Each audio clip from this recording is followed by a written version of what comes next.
Армысыздар, құрметті әріптестер. Мен Ұлытау облысы білім басқармасы, Жезқазған қаласы білім бөлімінің нөмір 8 гимназиясының қазақ тілі мен әдебиеті пәні мұғалімі Садрислам Думан Ғаниұлы. Жаңартылған оқу мазмұнында оқу әдістемесі бойынша оқушылардың өз бетімен ойлана білу, көзқарасын дәлелдеу, басқаларға идеясын ұсынып, өз ұстанымына қызықтыра білу қазіргі кезде жоғарғы маңыздылыққа ие. Заман ағымына сай эссе жанрының маңызы артып отыр. Осыған орай эссе жазуға дағдыландыратын Пит Дадлидің белсенді әдіс тәсілдерін ұсынамын. Эссе жазу жазылым дағдысы. Жазылым продуктивті дағдылар қатарына жатады. Продуктивті дағды тілді қолданып сөйлеу немесе жазу. Жазылым хабарды қағаз бетіне түсіруді қамтамасыз етеді. Біз жазу арқылы коммуникацияға түсу үшін әріптер мен сөздерді пайдалана отырып, сөйлем құрай алуымыз керек.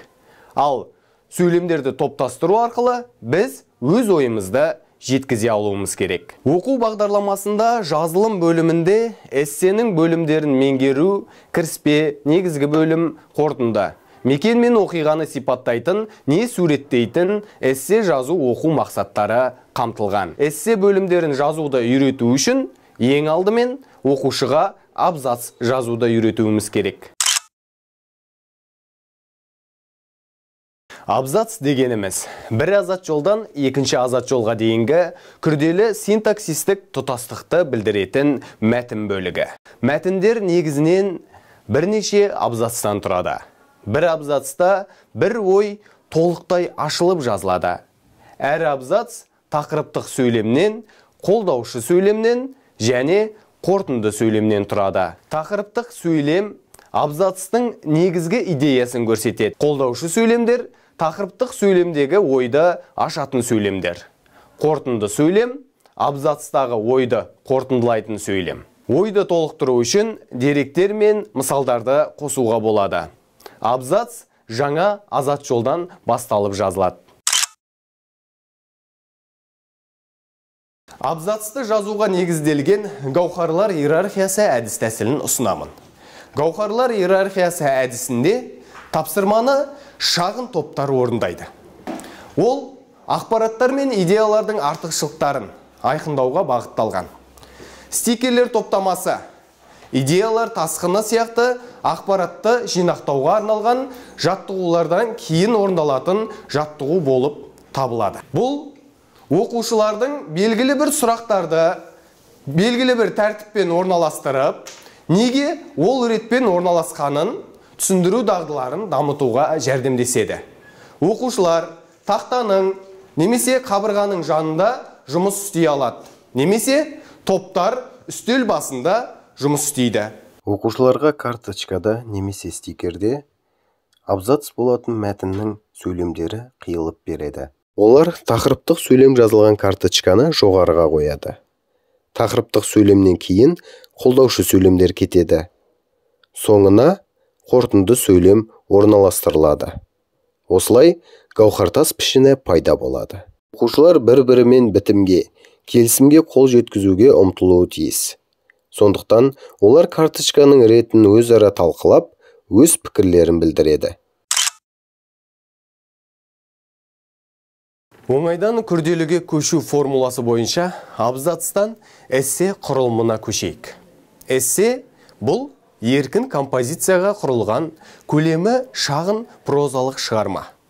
Нақты бір мәселеге байланысты адамның жеке әсерін, түсінігін және ой толғанысын бейнелейді. Автордың өзіндік көзқарасын дәлелдейтін белгілі бір мәселеге өзіндік баға берерлік шығармашылық жұмысы. Эссе жазудағы мақсат қандай? Эссе арқылы балалардың шығармашылық ойлау қабілетін дамыта аламыз. Эссе қанша беттен тұру керек? Негізі оның нақты көлемі бекітілмеген. Ресейде 2-10 бетке дейін жазуға рұқсат етілген. Гарвардта 2 беттік эссе жасаңыз жеткілікті. Қазақстанда 2-3 беттік эссе жазсаңыз болады. Эссенің тақырыбы. Эссе бір тақырыпқа арналады. Сіз эссеңізде бірнеше тақырып қамти алмайсыз. сіздің бар мақсатыңыз бір тақырыпты бірнеше тезис, аргументтер арқылы ашу. Эссенің кіріспе бөлімін жазуға әткеншек, карусель әдісін ұсынамын. Бұл белгілі бір сұраққа қатысты оқушылардың ойлары мен жауаптарының жиынтық тізімін жасауға көмектесетін, құрылымдалған ақпараттық немесе ойлау қабілетін арттыру әдісі. Өздерінің ойларын айту немесе қаралып отырған сұрақ бойынша ұсыныс енгізу үшін оқушылар шағын топтарда жұмыс істейді. Сондай-ақ олар басқа топтардың идеяларын бірлесіп бағалап, сұрақтарға өздерінің жауаптарын қалыптастыру үшін осы идеялардың әлеуеті негізі ретінде пайдалана алады. Шағын топтардан ақпарат жинақтауға арналған тәжірибелік тапсырма үшін идея іздеуші немесе стикерлер жинағын қараңыз. Әрбір топқа эссе тақырыбы жазылған оқу плакаты немесе А3 форматындағы қағаз беріледі. Әрбір плакатта әртүрлі тақырыптар болуға тиіс. Оқушылар топтарында жұмыс істейді. Бұл ретте оларға бастапқы тақырыпқа негізделген өздерінің сөйлемдерін, ойлары мен идеяларын жазуға берілген регламент сақталуы керек. Бұдан кейін өздерінің жауаптарын оңай тануы үшін әрбір топқа түрлі түсті қалам беріледі. Берілген уақыт аяқталғаннан соң оқушылар басқа тақырып бар келесі плакатқа көшеді. Олар алдыңғы топтың жауаптарын оқиды және олармен келісетіндігін немесе келіспейтіндігін талқылайды. Егер олар келіскен жағдайда құстұмсық қояды. Келіспесе, түсініктеме жазып, өз шешімдерін негіздей алады. Осыдан кейін оқушылар қойылған сұрақ бойынша өз ойларын жазады. Егер олардың идеялары бұрынғы топтың жазбаша жауаптарының туындаса, сызықшамен идеяларды қосуға болады. Әткеншек әдісі кіріспе тезис жазудың жақсы құралы болып табылады. Эссенің негізгі бөлімінде келтірген тезисіңізге екі дәлелді ұсынуды ұмытпаңыз. Дәлел дегеніміз ол статистика, факт, оқиға, цитата, эксперт пікірі. Эссенің осы күрделі бөлігін жазуға үйрету үшін факты немесе пікір әдісін ұсынамын.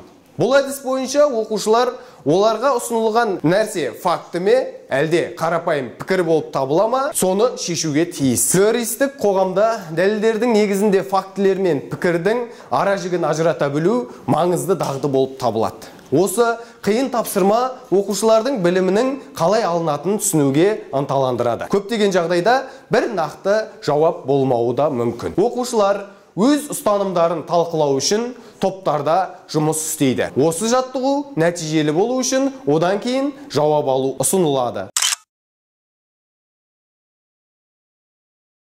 Эссенің қорытынды бөлімін шеңберге жиналу, ыстық орындық атты белсенді әдіс тәсілдер арқылы жазғызуға болады. Эссені топпен жазудың артықшылықтары. Оқушы тақырыпты жан-жақты қарастырып үйренеді. Оқушылар түсінбегенін сұрап, білгенімен бөлісе алады. Әр адамның өз пікірі болу керектігіне көзі жетеді. Назар қойып тыңдағандарыңызға көп-көп рахмет.